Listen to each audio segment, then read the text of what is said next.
That's going to be right and left brachiocephalic. Brachiocephalic vein. Okay, we got that straight. So what you going to do, Mr. Gilmore, I got to cut it. Once I cut it,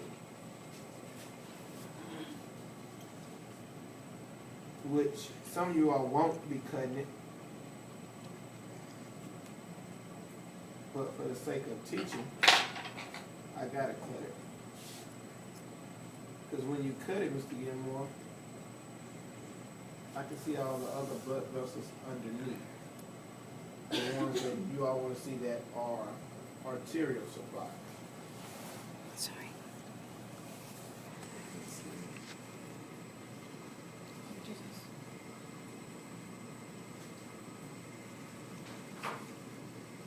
When you do that, Mr. Gilmore, now I can see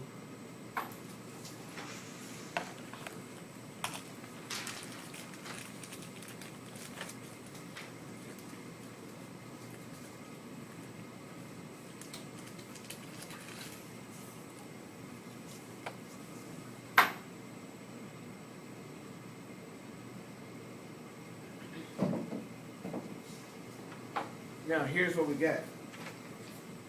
You'll notice, and they're going to clean this up, not me, but you'll notice we got this large vessel right here.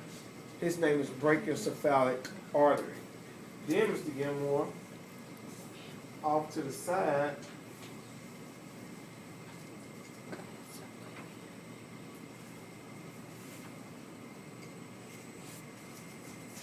all these are nerves.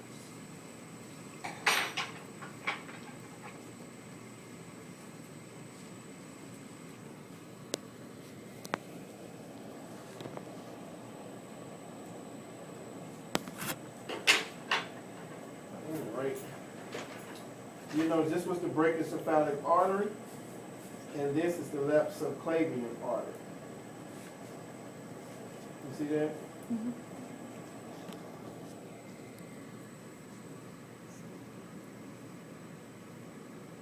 And again, we'll clean all this up after we get to getting the biggest of it exposed. So, Mr. Gilmore, what do you got here? Is this brachiocephalic artery? That makes this right subclavian. That makes this right common carotid. That makes this left common carotid. So this has to be, Mr. Gilmore, left subclavian. But after I found the left subclavian, I noticed there's one going toward what we call the anterior thoracic wall. His name is internal memory because he's going toward the breast. Internal memory. After the internal memory, Mr. Gilmore, I'm going to notice there's going to be three main vessels coming down here. Three main vessels coming down. There's one, there's two. Okay, done. All right, here's the first one. This first one, Mr. Gilmore, he wants to go toward the vertebrae, so we call him vertebral. The second one, Mr. Gilmore, is right here. And we're going to call him costal cervical. The third one is right here. We're going to call him thyrocervical. So do it in order.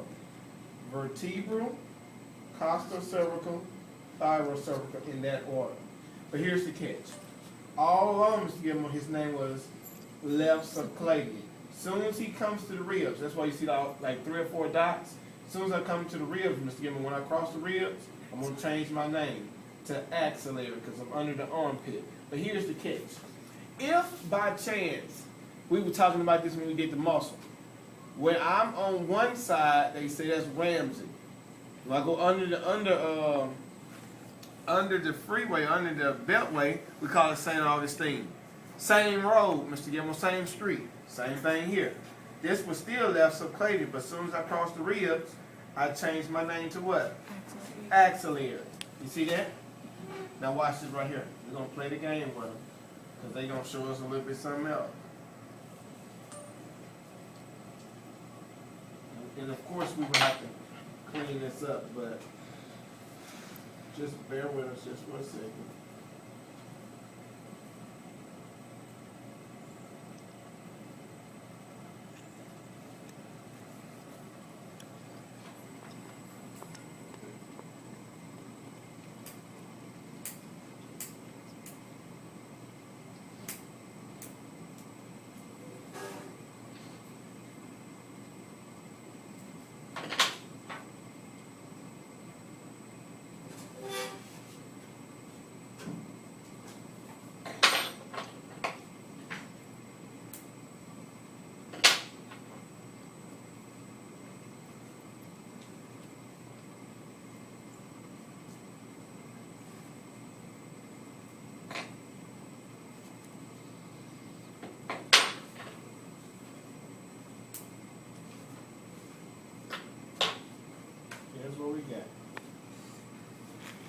all of a sudden, Mr. Gilmore, we notice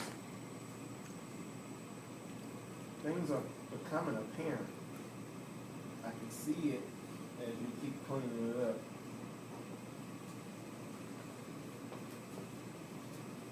I've been trying, but that's hurting my back, so I gotta come around here with it.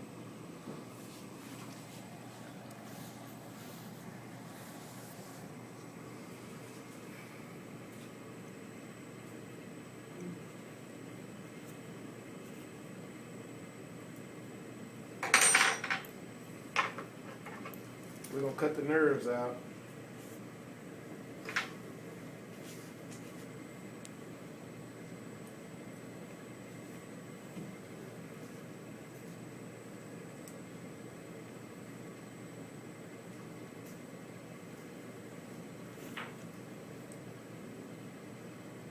This part I have to dissect, but I gotta take my time so I don't cook the wrong thing.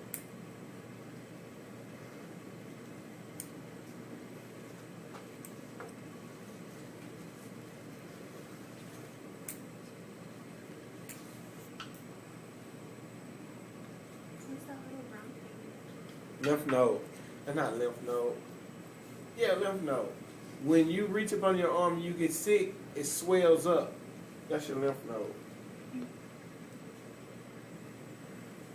Letting you know it's fighting whatever that infection is in your body.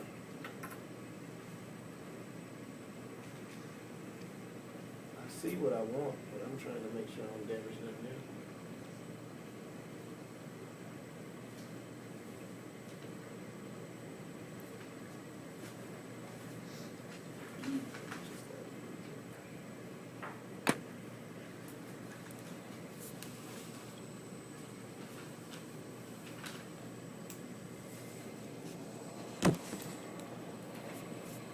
Alright. Here's what we got. Check this out. We got it good and clean now. When I crossed the ribs, Mr. Gilmore, what did I change my name to? Axillary. But watch this right here. Axillary. It's okay, I got another one. Axillary says, look here. I'm going to change my name again.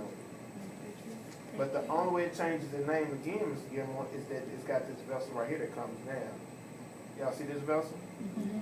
That vessel that comes down is going underneath the scapular, so we're going to call him subscapular. After I give off subscapular, Mr. Gilmore, I'm no longer axillary. I'm now in the arm, so I call him brachial. Does that make sense? Mm-hmm. Okay, well, we got to take it further, don't Mr. Gilmore? We got to take it further. I am still brachial now because I'm in the arm, but watch what's going to happen. We got to peel this off by layers.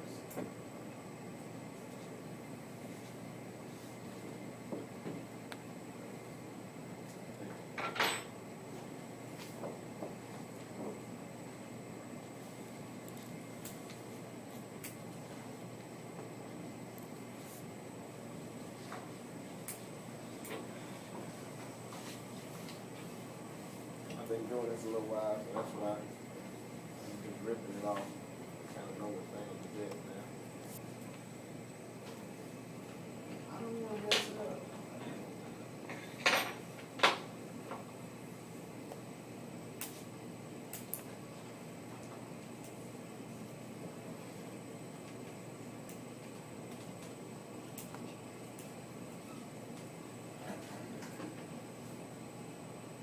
Yeah, almost there. I'm going to show you all exactly what I need you to see. Okay. If you notice, check this out, here's the good part. Can everybody see this? Mm-hmm. If you look right here, this fella is still brachial, but he's about to go through a hole right here. There's a hole in a bone.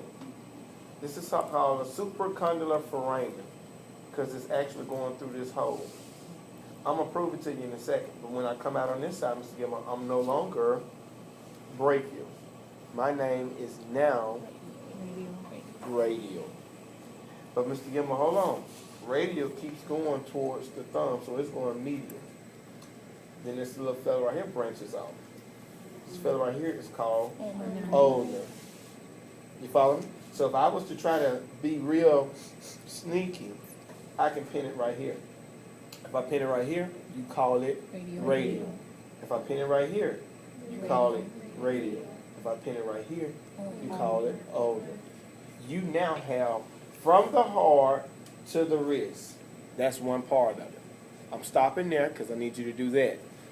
Then I'm coming back so we can do it all the way to the throat. Then I'm doing it to the abdomen. Then I'm doing it to the leg. Yes.